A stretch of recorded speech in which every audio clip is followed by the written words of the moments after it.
Everyone that I've talked to about this issue had never heard of it, and it is the greatest environmental crime in America. Well, the Capital Regional District has rejected a proposal to reconsider sewage treatment. Oak Bay Council is leading the charge for an independent environmental assessment to compare the benefits of treating sewage to leaving it untreated as it is now. This is where biosolids are being produced. Everywhere across America, everywhere that a toilet flushes, everywhere that sewage lines converge in a city, they have a biosolids problem and they have to get rid of it.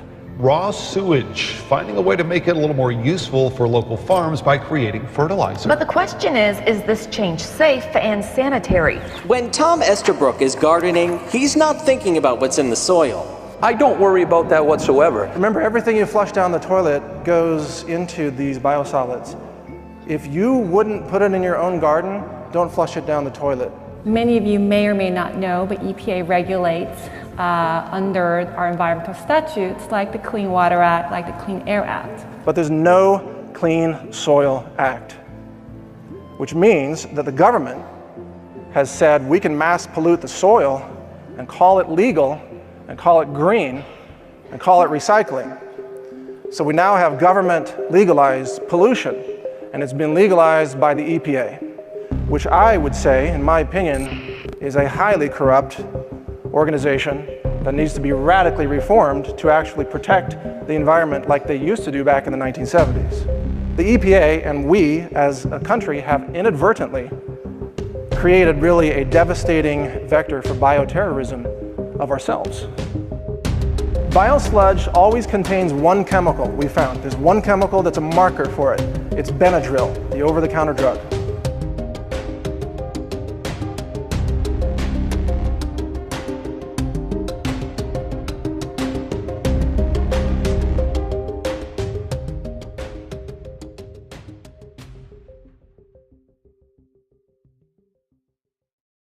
Our ecosystem is in the crosshairs of this biosludge industry. They're making money while poisoning the planet with toxins that persist in the environment. This issue is so much larger than at first it would appear. It's not just about toxicant exposure, it's actually about the very root of our species definition being completely undermined. Anyone can walk up to a sewage treatment plant, access a sewer line, and put tons of material in it that would never be detected. At a time when we've got the World Health Organization and the CDC very concerned about the rise of antibiotic-resistant superbugs, here we are, city by city, spreading infectious material, viral material, antibiotics in the biosludge with pharmaceuticals and hormone disruptors and immune suppressors. And then we wonder, well, why are people getting sick? Sewage sludge contains over 80,000 chemicals, and that's because the EPA made a rule that requires all industry to dump their industrial chemicals in sewage. And every year there's 1,000 new synthetic chemicals. And of course EPA keeps telling us it's nutrient rich. But what they are doing out of ignorance and greed is basically a form of domestic terrorism when unknowingly or unwillingly they spread the myriad of pathogens and toxins that cannot be eliminated from the natural environment. They are immune to prosecution, but let any scientist try faking data for his own personal gain, they don't last any time. They will be fired and put in prison. But fake data for the government in its interest, in the industry's interest, and you will be promoted and protected at the highest levels. So this is a problem that multiplies itself in our living environment. All it takes is one person in one city to create a tremendous infectious disease event that can be extremely costly. Any toxic chemical that a bioterrorist could want to use can be added to a sewer, go through the plant, be spread out in the surrounding city and countryside, courtesy of the municipal government. Nobody will know it until people start dropping dead.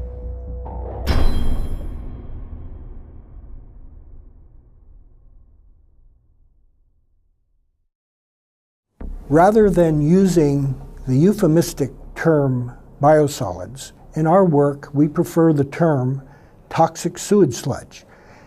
The sludge, the solids that come out of the back end of anybody's publicly owned treatment works or wastewater treatment plant is sludge. It is the solids. It is known as sludge under any federal definition.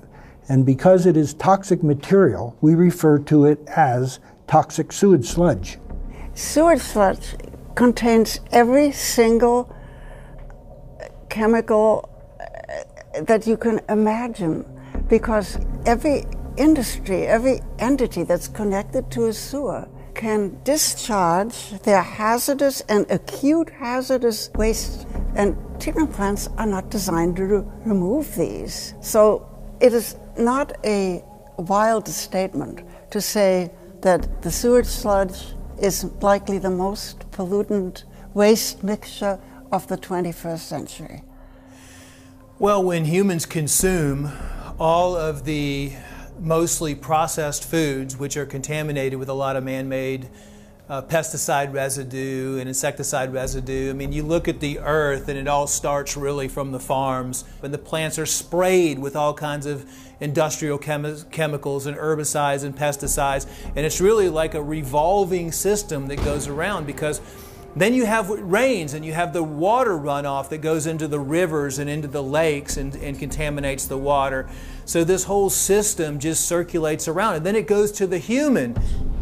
Biosolids is a stream that's exiting a wastewater treatment plant. And probably the best way to describe it is a wastewater treatment plant takes inputs from the sewer system, and it's split into two separate streams. You have a liquid stream and you have a solid stream. The solid stream is known as wastewater effluent, or wastewater. You know, these companies try to recirculate this, and they try to recycle all this chemical sludge instead of figuring out ways to ecologically eliminate that and take that out of the ecosystem or out of the cycle for good. It just keeps revolving around into this same cycle and this same cycle over and over again, and then they make fertilizers out of it. They use it for soil preparations. They figure out ways that they can take this toxic sludge and then use it for their advantage, so they can turn it around, since they have to process it anyway and then make money off of it. Yeah, so people eat all this food and live this, toxic lifestyle, and then they go to the bathroom when they can, because most people are constipated anyway, and then they just flush the toilet and they think everything's gone. So it's like a flush and forget type of scenario. And they don't realize that it's right back on their dinner plate 3 weeks later.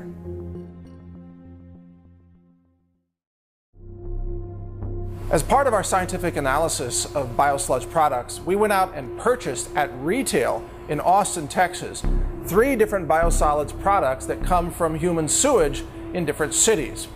Those products are Milorganite for gardens, Milorganite in the bulk bag for lawns, which comes from Milwaukee sewage. That's human sewage from the city of Milwaukee. And then Texas native Dillo Dirt, which is human sewage from the city of Austin. These 3 products all make extraordinary claims about being eco-friendly and safe to use on fruits and vegetables, and even safe to use around children and pets. So let's take a look at the packaging and see exactly what they're claiming. So we want to be green, we want to protect the environment, so we're suckers for this kind of product, this Dillo Dirt product, which has a cute little mascot with a little wheelbarrow. Doesn't say human feces on it. But at least on the back, in Austin, Texas, on the back of the bag, it says it recommends that you don't use this on crops for food production in humans. But animals, yeah, that's okay. Austin, Texas is by no means the worst. This is Milorganite.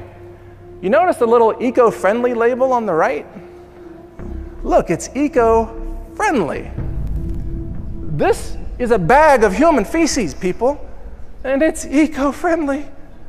It's full of heavy metals and recreational drugs, hormone replacement therapy drugs, birth control pill drugs. I mean,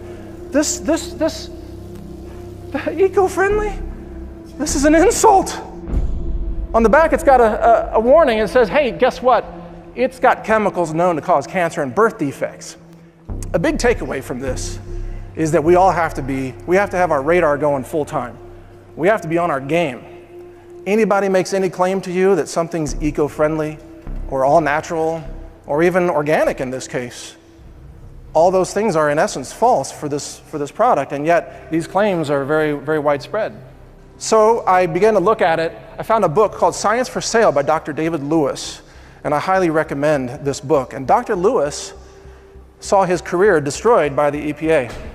We're going to protect the family farm, and we are going to end the EPA intrusion into your lives. A lot of people would blame President Trump for our problems today with the EPA. EPA was created by, I believe, Nixon during his administration. And like any government bureaucracy, over time it has been corrupted and more corrupted. And now you see it controlled by parts of it by industry. The sewage industry is one. They're controlling the biosolids through lobbying, through money. It will be hard to take that down. Increasingly, from what I've observed, the EPA is almost more like a cheerleader for the industries that really are, at this point, causing vast contamination of the biosphere. When recently Monsanto was allowed to petition the EPA to increase the exposure limits for Roundup, it was clear at that time that this was really a horrific decision due to the fact that we know now Roundup can actually act as a carcinogenic endocrine disruptor in the parts per trillion range. The EPA is not what it used to be. I believe it was at least created for all the right reasons. At least I'd like to believe that. The reason for bringing EPA to life was to really protect the environment. But what EPA is doing right now, it's far from the environment and far from protection. I think people like David Lewis, who was at some point EPA senior staff scientist and who now are outspoken, independent scientific voices out there, can again have a say in how EPA functions. I worked at EPA for 32 years. Beginning in 1970 when EPA was created, EPA was a good agency, had good intentions, good scientists. That changed in 1993. There was a mass exodus of EPA scientists at that time. So the scientists that remain at EPA today is a different culture than when EPA was created. I am speaking out because science was everything to me, and science is all about the truth. My life was dedicated to it. Once science at EPA was no longer about the truth, but it was about supporting certain industry practices and certain government policies, I wanted no part of it.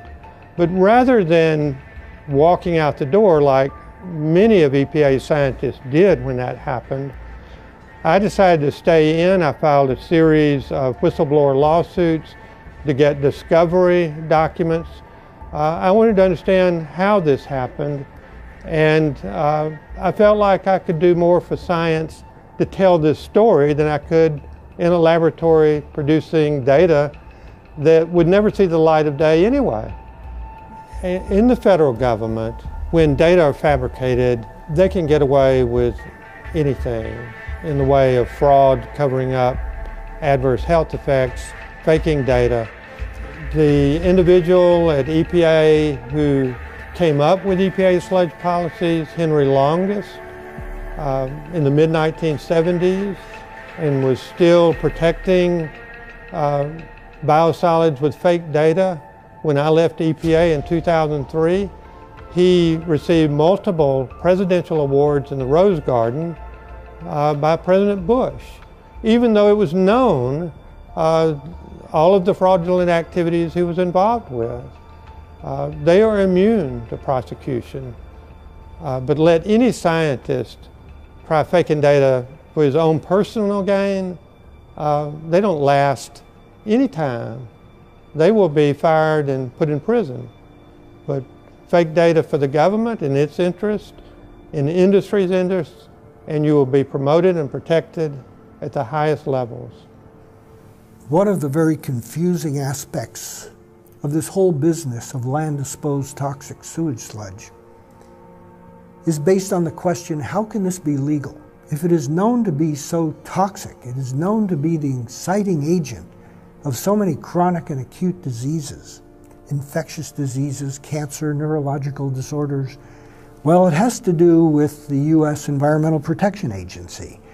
Years ago, they conferred the decisions on regulation and use of sewage sludge to the states.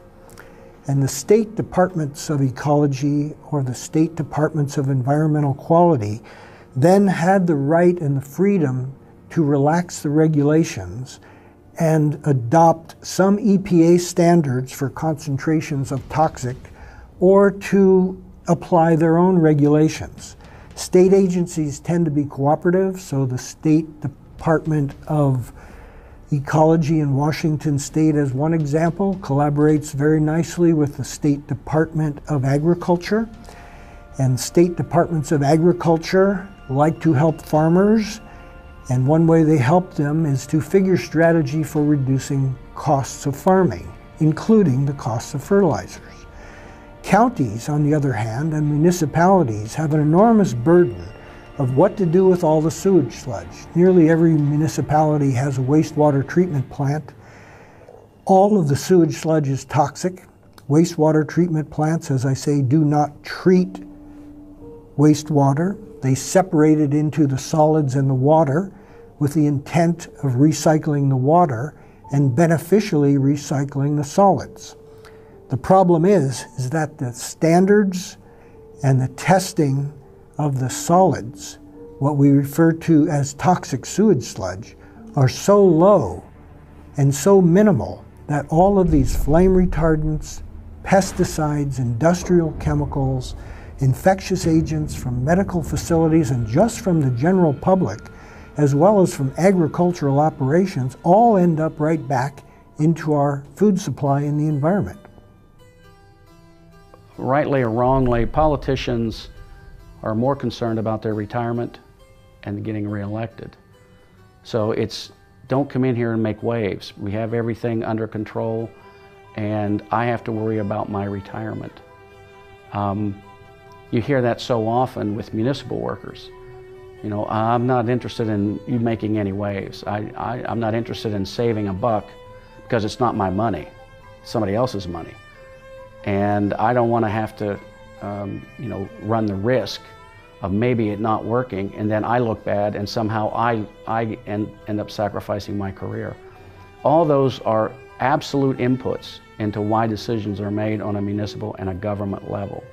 And the municipality has farmed it out under contract to corporations that have very good legal staffs and will fight it tooth and nail. And they have no incentive in truly trying to uncover what not only the hazards, but what the probability of exposure would be. They have no incentive in going out because it's going to upset their business model. Industries want to protect their bottom line. They will do anything as long as it's not illegal, totally illegal. They'll find the loopholes in the law, and they will, you know.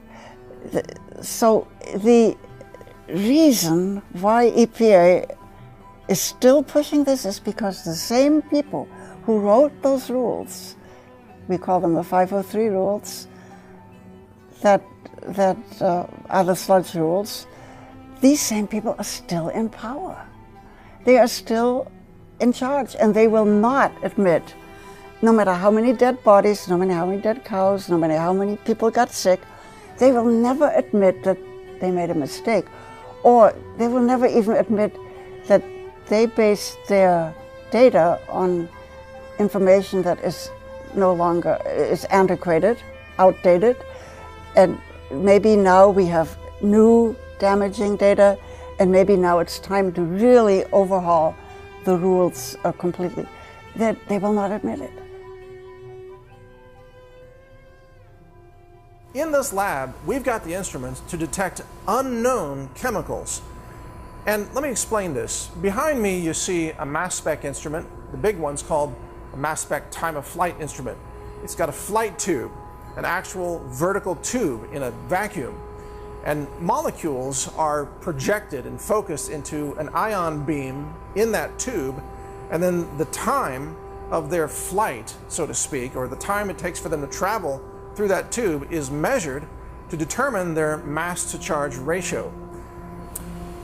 All right, we've done the mass spec analysis and we have the results here. What did we find? Well, I'd like to draw your attention to the screen right now. This is what's called the TIC result. This is the total ion chromatogram, or TIC for short. And here it is for the Dillo dirt from Austin, Texas. And here it is from Milorganite in Milwaukee. So right away we can see that these look different, and each peak is a different chemical. This is Milorganite. Every color is a different potential chemical that was found in the analysis. In fact, every peak is a different potential chemical, and if we zoom in on this, we can actually see that there are thousands of different chemicals. The numbers you see are the area response as well as the retention time. The x-axis is time, the y-axis is counts for that specific chemical mass. And if you look at our list over here, we see that we have 3,504 potential chemicals in the Milorganite sample. Right here is warfarin, blood thinner that can be deadly. One of the side effects is death. And that's just one chemical out of thousands. Here's atrazine, right here, atrazine-D5. Atrazine is a toxic herbicide that causes chemical castration and gender bender changes in both humans and amphibians. And here it is. We're seeing it identified as a likely candidate in this biosludge sample. You are being exposed to thousands of different chemicals, and yet they call it organic and they call it eco-friendly. That's Milorganite. Even the name is misleading. And so let's take a look at Dillo dirt from Austin, Texas, and let's see how many chemicals we can find as potential candidates in that product. Is 1,969 candidate chemicals. So it's about half of the number of chemicals that were found in the Milorganite product, roughly about 4,000. This is roughly about 2,000. And yet, many of them are the same. We have pesticides, herbicides, atrazine, fungicides, pharmaceuticals. We have recreational drugs and industrial chemicals, as well as chemical solvents, plasticizers, hormone disruptors. All of these things are found in Dillo dirt. And this is in 1 microliter. 1 microliter, 1/1,000,000th of a liter of Dillo dirt. And this is being done again by cities. And Austin says it's a progressive city. Austin claims to be all about halting climate change and the eco-friendly technologies and clean solar energy. And yet they're selling this, thousands of chemicals, to their own residents.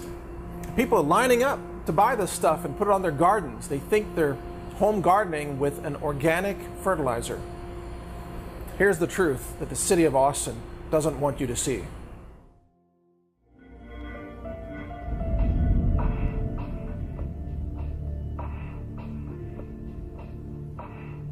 I think one of the biggest issues with biosludge is that when we really look at our definition as a species today, we are primarily microbial as far as the genetic contribution alone. So microbes, fungi, bacteria.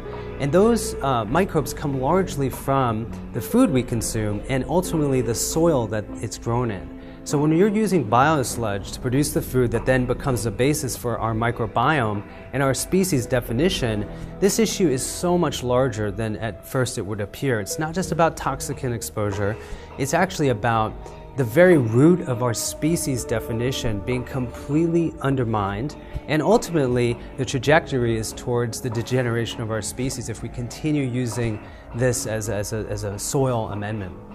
When I first started researching sewage sludge or biosolids, I went after the pathogen question. And there are probably, a couple of dozen pathogens, in sewage sludge. I found that the chemicals in sewage sludge is something that the sewage community does not want to talk about. In fact, they refer to it as contaminants. When I researched that, I came across an EPA document called the Targeted National Survey of Sewage Sludge, and the last one released was in 2009, and it listed hundreds of chemicals in sewage sludge. Further research showed that sewage sludge contains over 80,000 chemicals, and that's because the EPA made a rule that requires all industry to dump their industrial chemicals in sewage, into the sewer system.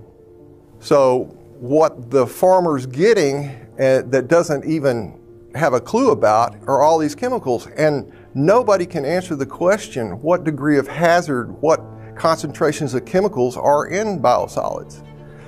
About 90,000 chemicals in commerce today have already been discharged into soils and water and so forth. And every year there's 1,000 new synthetic chemicals. And of course EPA keeps telling us it's nutrient rich. This is a myth. I mean, yes, there are nutrients in there, there's nitrogen in there, but with this ability of industries able to discharge all their chemicals and into the waste stream, you have an unbelievably toxic containing material. This study that Ottawa U pointed out is a much better way of assessing sewage sludge contamination because it's a bacteria that survives virtually untouched through the anaerobic digestion process and that actually swims. Whereas the other bacteria, like the E. coli, they're only on the actual sewage itself, on the particles. But this stuff swims, it lives, and it's almost, they said it's really restricted to sewage, like it comes from our colons in our bodies. And so they recommended that it be used as the indicator. Well, of course, that study was just disappeared. Nobody's commented on it or done anything about it. Let's take a look at biosludge under the microscope. So we've got a digital microscope here, and we've got some millorganite on a white tissue, and we're going to zoom in and start to take a look at what we can see. Now you can see the structure of the pebbles, which look like boulders under here, but as we zoom in more, you start to see features of mysterious fibers that don't necessarily look like plant fibers. Many of them start to look synthetic as you really zoom in on it, and you can start to see that there are some very odd looking elements in this picture. What is this growth or structure there? What is this fiber? What are these chunks? And you can actually start to maneuver around the scene using this microscope setup. We're looking at essentially a dehydrated, pelletized form of human sewage. And it should be no surprise that it's full of all kinds of questionable and disgusting things. And throughout this landscape, you see mysterious fibers. Now we're starting to see more details about this structure. What is this yellow object that's lodged here inside the turd boulder? What does this look like? Microplastics. This is a kind of pollution, a kind of contamination that's in the oceans, and it appears to be here in the biosludge as well, connected to these other fibers. It's clearly a polymer, or resembles one, and we have all these other fibers and strands that are in this biosolid product. It looks pretty creepy. Is this something that you want on your food? We zoom in here, here's another, it looks like a polymer of some sort, mixed in with everything else and all these bizarre fibers. And whatever this mass is here that has glommed on to this turd boulder, you know, this is what you're putting on your garden, people. This is what's going on your food. First, notice that Milorganite from Milwaukee says it's eco-friendly. This is one of the big claims. Eco-friendly. So if you take a concentrated form of human sewage, viruses, heavy metals, even industrial waste, all kinds of toxins, and you concentrate them, you can call it eco-friendly, according to Milorganite. In small print, in complete contradiction to the primary claims on this label, they say that this product may cause cancer. This product contains detectable quantities of chemicals known to cause cancer, birth defects, or other reproductive harm, they say. They even say, by the way, do not apply near water, storm drains, or drainage ditches. You know why? Because if it runs off into the rivers and streams and oceans, it kills aquatic life. So they say, don't apply it where it might run off into the water. Instead, they say, apply this product only to your lawn and garden and sweep any product that lands on the driveway, sidewalk, or street back into your own garden to grow the foods that you're feeding your children. Now we get to Dillo Dirt, which comes from Austin, Texas. This is human sewage that people flush down the toilet in Austin. And you see an armadillo with happily carrying a wheelbarrow full of human sewage. They call it Dillo Dirt because they can't call it Austin sewage. Nobody would buy it. Now, in every case, these products claim to meet state standards and federal standards, which are, of course, a joke when it comes to real eco-sensitivity and human health. This product says it's a sewage product of the City of Austin water and wastewater utility, which has been processed in a manner that meets all of the Texas Natural Resource Conservation Commission requirements for, quote, uncontrolled use as an organic soil conditioner.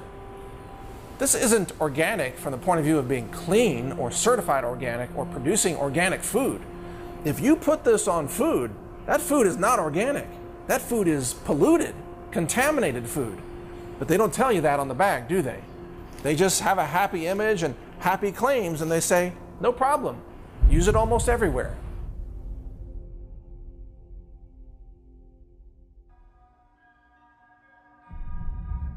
The E. coli, there's 157 different serotypes of E. coli in somebody's gut.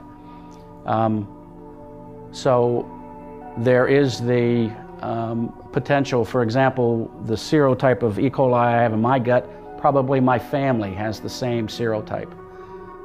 There's only one chance in 157 that the E. coli in your gut is the same in mine. So you could actually, your E. coli would make me very sick. So, but there's 156 chances out of 157 that I'm going to get sick if I get contaminated with your E. coli. All 157 varieties are in biosolids. And that's the problem. In the bioterrorism paper that I wrote, that is a serious concern, because now someone can go and take that, and it's not DNA traceable. It's as simple as going out to the field that you throw biosolids out, putting it in an 8-ounce jar, adding a little fluid, a little water to it, putting it in a spray bottle, going across the U.S. and spray it on salad bars as you go from town to town. 4.5 million people could be infected within 2 weeks. That's the reality. People can argue that, but they won't survive the argument.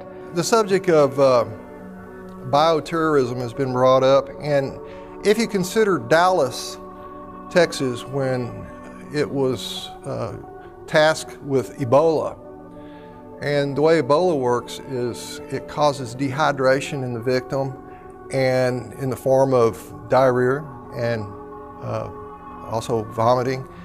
And you got to think about where that went. It went into the sewer system. It went down the sewer system and ended up in biosolids. And in fact, the CDC had special sessions with sewage industry to talk about that. And they were closed-door sessions. So I don't know what was said, but they had a concern. The same thing could be talked about bioterrorism, where a terrorist pulls into a hotel and flushes whatever down the toilet and contaminates, and then the sewage industry disperses for them. Yeah, I don't think their intention is terrorism, but it doesn't matter what their intention. The intentions are profit, I believe. But what they are doing out of ignorance and greed is basically a form of domestic terrorism when unknowingly or unwillingly they spread the myriad of pathogens and toxins that cannot be eliminated from the natural environment, and the general public, people that they don't have a recourse to protect themselves from it, and they are not aware what they're being exposed to, suffer the consequences. And yeah, it is a form of an environmental crime that is being committed. It is possible to create resistant strains by plan and intent to use as a weapon in biological warfare. The intent of that kind of behavior is to cause primary infections in people who may be consuming the food or water. The secondary, unexpected, but appreciated consequences of this activity is that all of the victims of this first biobomb bearer are the people who get exposed to the sewage sludge in the wastewater effluent, where all of these people discarded their own waste. So this is a problem that multiplies itself in our living environment. All it takes is one person in one city to create a tremendous infectious disease event that can be extremely costly. It's costly to the healthcare system, but also there are enormous economic costs because people who are infected are taken out of the workforce. So you have more than just the infected individual, you have a healthcare system that's compromised, and you have extraordinary economic impacts. After 9/11, I was put on EPA's short list of bioterrorism experts to contact in case of a bioterrorism attack on the United States. I submitted a report to EPA that my concerns was over land application of biosolids, because anyone can walk up to a sewage treatment plant, access a sewer line, and put tons of material in it that would never be detected, that would go to the sewage treatment plant, go out onto farms and contaminate our land. This is an open door, an open invitation to bioterrorism. EPA lacks regulations on sewage sludge. They'll go right, any toxic chemical that a bioterrorist could want to use can be added to a sewer, go through the plant, be spread out in the surrounding city and countryside, courtesy of the municipal government. Nobody will know it until people start dropping dead. When you dump these toxins into an ecosystem, you got to understand that that ecosystem is full of living animals that will then spread those toxins. So you've got birds, you've got ground animals such as squirrels, and you have insects, flies, just common flies, for example, that are attracted to this waste product, and then they spread it. Even moths can spread it. And these toxins then contain viral strains and bacterial strains and fungi. And this then gets spread out like an expanding biological weapon system. It's almost as if dumping biosludge in a forest or in any kind of natural area is a kind of ecological terrorism. If you were a terrorist organization and you wanted to harm the ecosystem and wipe out life in a forest, for example, you would try to find a substance like this that's full of thousands of potential poisonous toxic chemicals, and you would dump that and you would see life destroyed. Well, cities are doing that. They don't call themselves terrorists, but the outcome is still the same. It's ecological devastation. This is the extermination of life and the disruption of natural food webs and ecosystem interdependencies. And this is being done in the name of eco-friendly, sustainable, organic fertilizer. That's what's most astonishing about this. Here we have the absolute destruction of ecology, the destruction of life, the mass poisoning of our world in the name of being green. In this modern era, we would expect environmental firms and environmental organizations and environmentally sensitive agencies at all levels of government would be more concerned about human health and environmental health. For some reason, the need for human and environmental health have not caught up with our production of toxic waste. Residents of cities, of intense urban environments, seldom have an awareness of what happens to any of their toxic materials once they flush, once something goes down a drain. Where does it go? What happens to it? What is the fate of those materials? It's not that they are insensitive to environmental issues. It's not that they don't care about human health, but there is a fog over us as a nation that we assume that governments take care of us and that all of this toxic waste disappears out of sight, not to cause further problems. New York City is known as one of the most environmentally sensitive cities in North America, as dense as the population may be. But when you make an inquiry of people in New York about where the sewage goes, they don't know. Many of them do know there are major wastewater treatment plants in New York, and they know that the water gets flushed right into their waterways that surround New York, but the sewage sludge itself is hauled by truck and train points west. Pennsylvania and other states west become the receiving grounds of these thousands, hundreds of thousands of tons of sewage sludge just from New York alone. And it goes on the food crops that go right back to New York, because New York City doesn't really grow any food crops of its own. So they're recycling the toxics right back into their own environmentally sensitive community. The toxic chemicals that are in sludge now that's been applied to land, most of those are going to still be a problem centuries from now in the soil.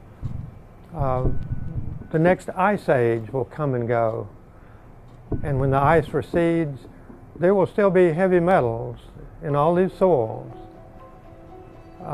It's unimaginable what we're doing now from the standpoint of how unfixable this is if we let it keep going. I think the answer to this is pretty simple. I think it's money.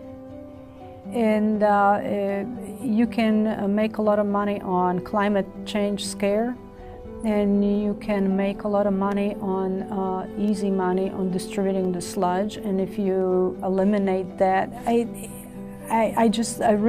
think it is profit that drives those eco trends and scaring people into believing that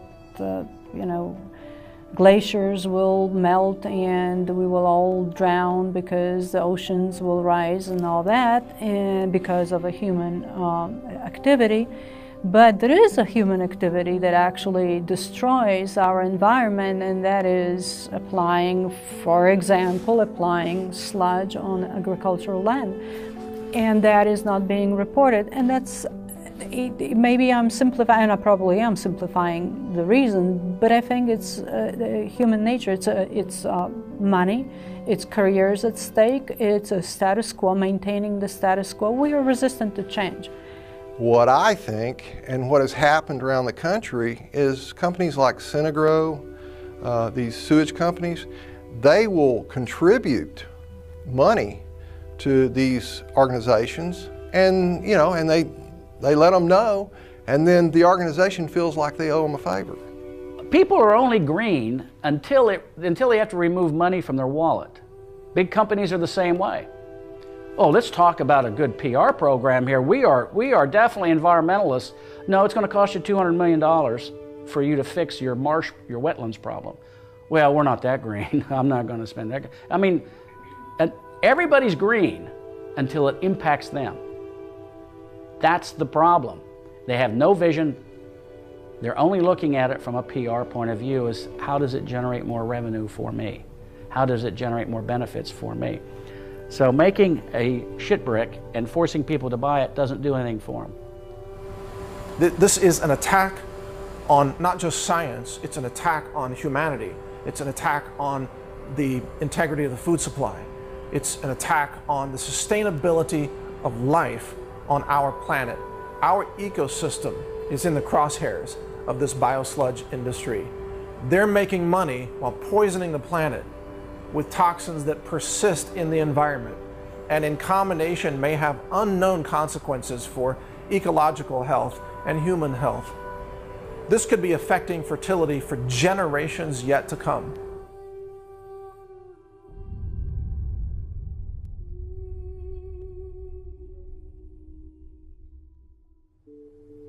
We are creating a perfect shitstorm, literally speaking, by doing what we're doing with our sludge.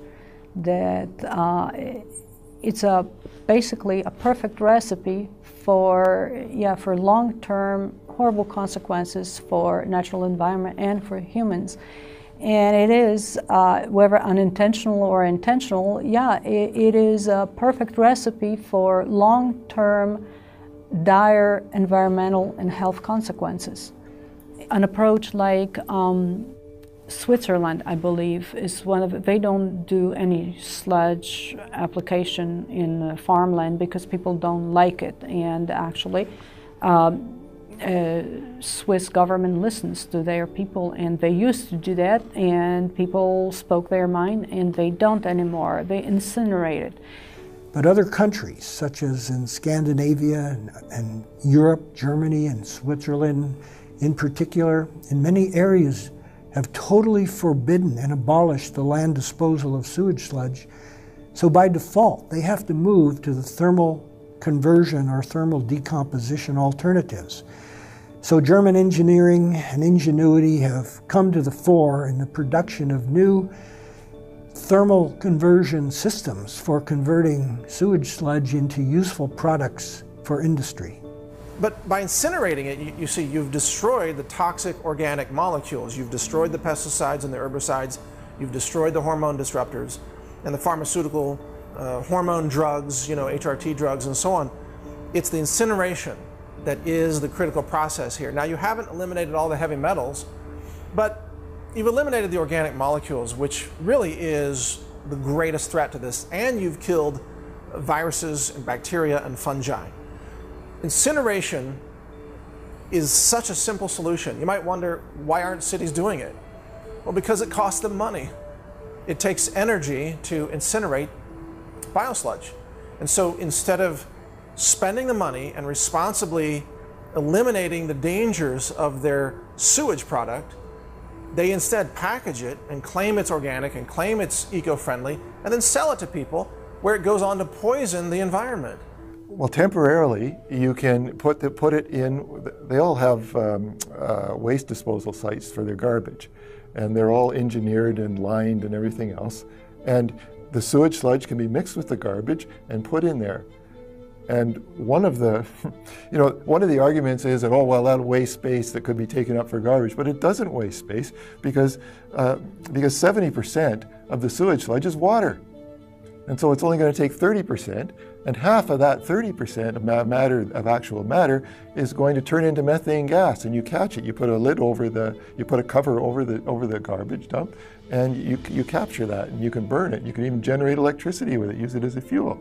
So that leaves like 10 to 15%, and that gets concentrated. I mean, that is all mixed in with the garbage, so it's filling in spaces and holes in the garbage. So the most that you're going to get from that is 10% of mass added from the initial amount. So it's crazy to think that is, we're going to waste space in the dumps. It's not. It takes up very little space. It's a very practical way. But you only have to do that on a temporary basis until you can get the gasification plants and the pyrolysis plants built. It's unfortunate about our youth that they're growing up in this contaminated world, okay? It's not, it's a fact that they are. There's just no telling what all it's contaminating because they just won't run tests on it. We know that there are chemicals in our tap water. They have run tests on that. There are hundreds of thousands of chemicals that they found in tap water. So what are the chemicals that they're not testing for? Are they in tap water as well? And where do these chemicals come from? Did it come from Joe Smith dumping his prescription in the lake? I don't think so. It's coming from sewage, from farms, from the sewage plant. The only way to fix something like this is a public outcry. Future generations are going to have to deal with this. We're leaving nothing but polluted rivers for them to fix. And until somebody, unfortunately it's going to take the younger generation, is going to have to step up and say, what are you doing to me? What are you doing to my offspring? Why are you allowing this to happen? They're going to have to change the way that politics is done. Somebody's going to have to get involved. And unfortunately, older people like me, we just want to step out. But it's the younger generation. In the changes that I've seen since the 60s are unbelievable. I can't believe that we've got to the polluted state, and this is in my lifetime. So that's less than 100 years. What's going to happen in 200 years if we don't turn this around? This is pretty serious stuff. Nature will always survive. I'm not so sure about human beings.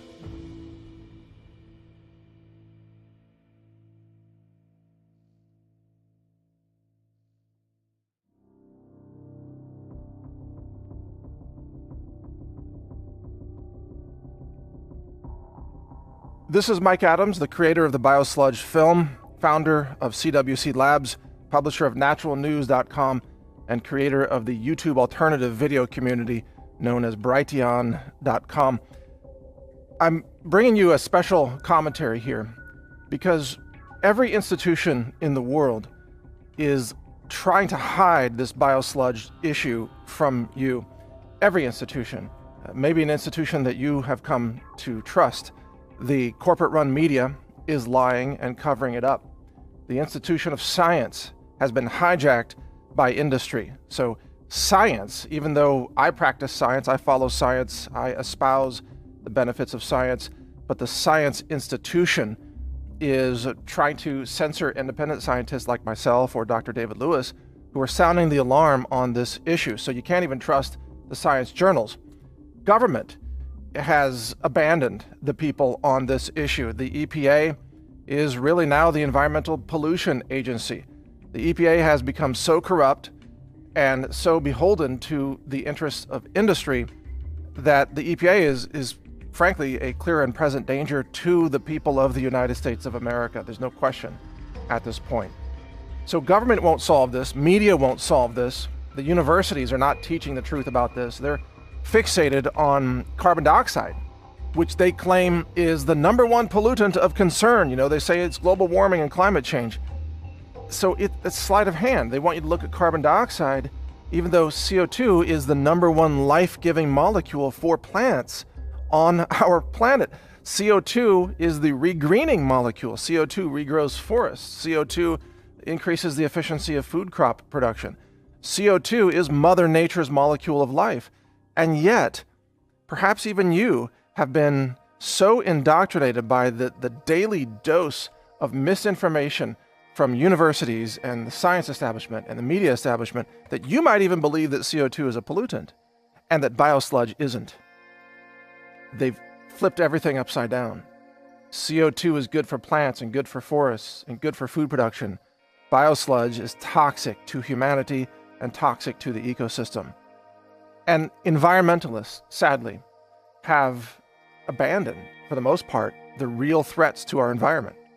What are the real threats? Well, the mass pollution of the soils, biosludge. You've got genetic pollution from GMOs, and you've got glyphosate, an herbicide that now saturates the food supply with cancer-causing poison. Where are the environmentalists? They're focused on climate change and CO2. They're not focused on the real issues that are polluting and contaminating our world right now, causing infertility and cancer. And even now we have this polio-like illness, this mystery disease that's affecting children all across America. There's a massive CDC cover-up. They don't want to talk about what's causing that. And the experts haven't figured it out yet. It's probably related to chemical exposure through biosludge, pesticides, toxic medicines. The institutions in power don't want to tell you the truth about what's actually poisoning humanity. They want you to give them more power through elections, for example, and yet both political parties are abandoning humanity when it comes to this issue of biosludge, biotoxins. Think about it. Where are the Democrats on this issue? Nowhere to be found. Where are the Republicans? Busy with other stuff. There is no political process by which this can be solved because industry has so corrupted government that government has become the problem. Government cannot give you the solution to this mass chemical contamination and environmental destruction and human health destruction that's taking place because of biosludge. It's even worse than you might suppose. These institutions are run by people who are all part of really a worldwide effort to try to depopulate the planet. It's openly talked about now in many circles. They believe, these scientists and these high-level globalist bureaucrats, they believe that there are too many humans living on the planet. And they literally want to eliminate 6 billion people, maybe more, depending on who you're talking to. And because they think that the sustainability of the Earth can only be achieved through drastic reductions of population. And there are documentaries out there that are worth watching on this, the population bomb, population explosion. You can go back to the work of course, Ehrlich back in the 1970s, who warned about this. But ask yourself, you are part of that population that's living today. How do you suppose the powers that be might eliminate 6 billion people from the planet? To accomplish that, they either have to achieve mass infertility or mass death. Those are the only two options. And when you look at this practice of the mass poisoning of our soils and our food supply and our environment, you can't help but ask, is this deliberate? Is this a mechanism by which the human population is being exposed to an incredible array of toxins, not just chemical, but biological? Think about it. Every biological weapon system, let's say, that is dropped into the sewer system is then automatically spread by cities to the countryside, all across America. You saw the documentary that the biosludge waste from New York City and New Jersey and other places on the East Coast gets spread all across America. This is the mass chemical poisoning of the American people, and it is deliberate, and there is a cover-up. And every institution that's in power today is working against humanity. And this is a realization that very few people have come to. The government will not save you. Voting Democrat or Republican will not save you. Asking science to solve this problem will not save you, because science is sweeping this under the rug. Going to the medical institutions will not save you. They profit from disease. They profit from cancer and Alzheimer's. They have no incentive to eliminate this chemical exposure. The agriculture giants, they have no interest in solving this problem because it's their poisons that are in the food supply. They are part of the problem. Bayer, Monsanto, you name it. There is no institution. The media won't tell you the truth about this. The environmentalists are too focused on climate change. Even the tech giants, they censor all this information. Facebook, Google, YouTube, and Twitter. They've been censoring my work for years. YouTube completely shut off my video channel earlier this year so that you could not see the videos that I'm producing. Videos that warn humanity about what's coming, about what's happening. YouTube is evil. Google is intensely evil. Facebook is evil. And they will censor anybody who talks about the true story of what's happening with Biosludged today. Because they do not support the environment. They do not support independent journalism. They do not support real science. They are controlled censors. They are controlled tyrants. They are authoritarians. And anyone who dares to question the status quo, even if that status quo is engaged in the mass murder of humanity, they will be silenced, censored, shut down, shut off the internet, and viciously attacked on top of that, smeared, slandered, you name it. I've had all that happen to me, which is why I've put out this film for free. It's why I'm encouraging you to post this film to your own YouTube channel. Just give us credit, link back to brighteonfilms.com, but post it everywhere. Post snippets from the film. And we're going to do more. In the name of humanity, we're doing more. And we've got films coming up, all science-based films that will absolutely blow your mind. The next one is actually a short film that it'll rock your world. And it'll be censored. But if you go directly to brighteonfilms.com, you'll be able to see it. In fact, let me give you a few tips how you can stay in touch with my work. Number one, you can read naturalnews.com. We have announcements there. You can join the email list there for daily email newsletters. Cover all this and much more. You can go to brighteonfilms.com and sign up to the email list there, and we'll alert you every time we release a new film. You can also just go to brighteon.com and join that online video community. And right now it's mostly political videos, but soon we're breaking that into segments. You'll have health, environment, survival and prepper videos, plus then politics and news. All that will be there in different segments, so you can choose the segment that you want. Most of all, you've got to wake up, and you've got to help wake up others. You know, there's such division in America today on politics, but it's all a scam. They've got us focused on hating each other for political reasons, or hating each other for race reasons, or some people hate white people now, and some people hate black people, some people hate Christians. This hatred and division, it prevents us all from working together as a human race to save ourselves from the massive death cult, really, that government and industry has become. This collusion between industry and government, it's a death cult. It's a murderous regime. And if we don't stop them, all of us together as human beings, if we don't stop them, they will destroy our world. They will destroy our ecosystems. They'll destroy the aquatic marine ecosystems. They'll destroy all the fish in the sea. They'll destroy the land, the air, and the water. They'll destroy the food supply, and this is part of their goal. They literally do not want you around.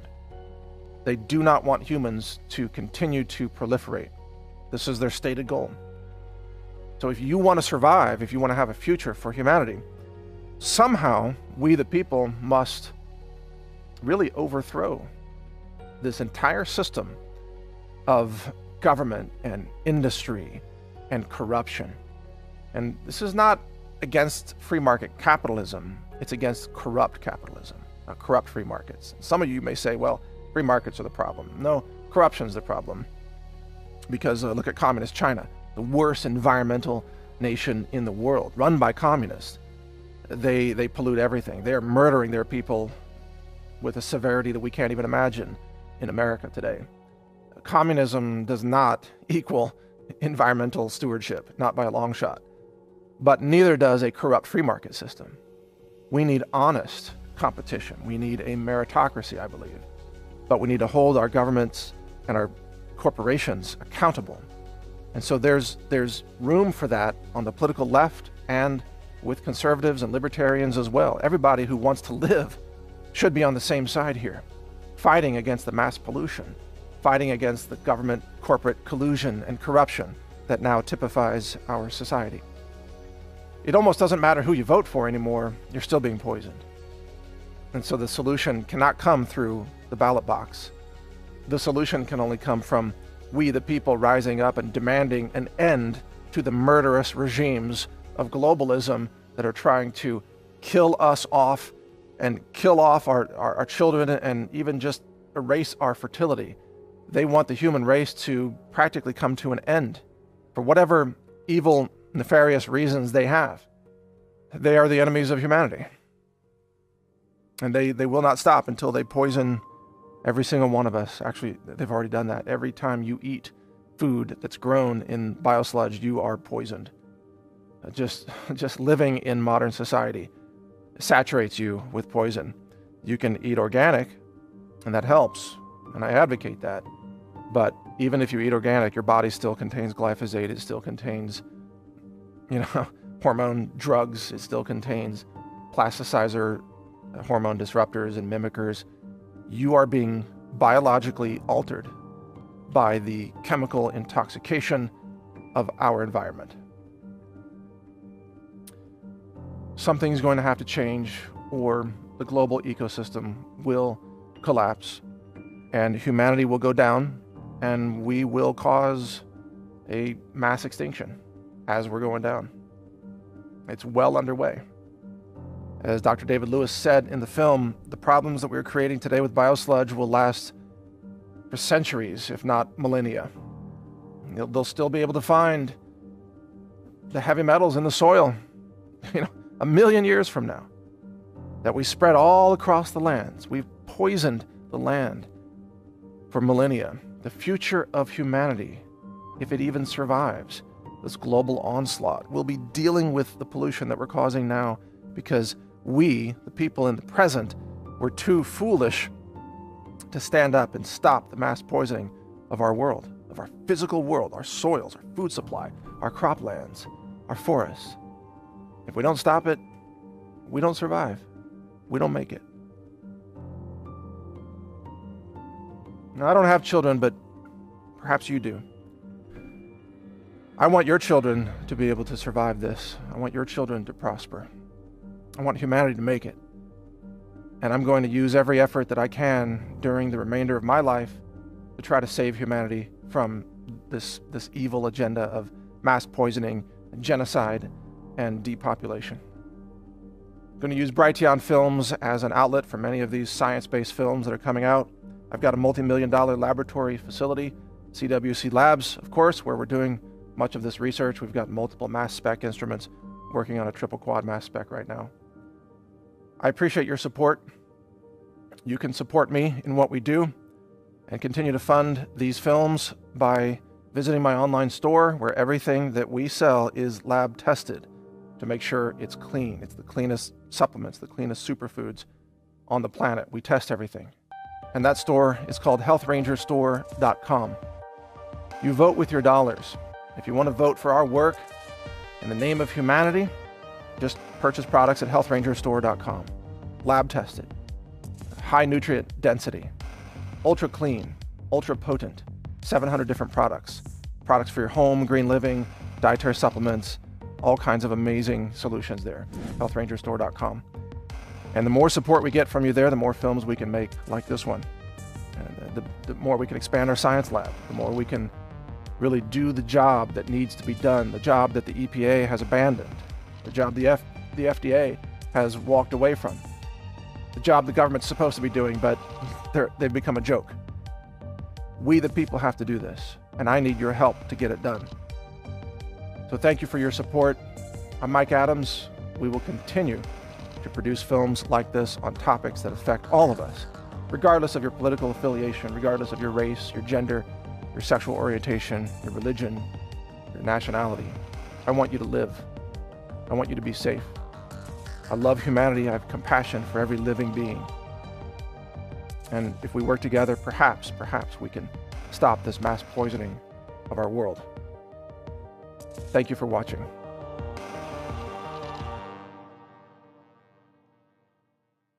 Explore more educational films at brighteonfilms.com.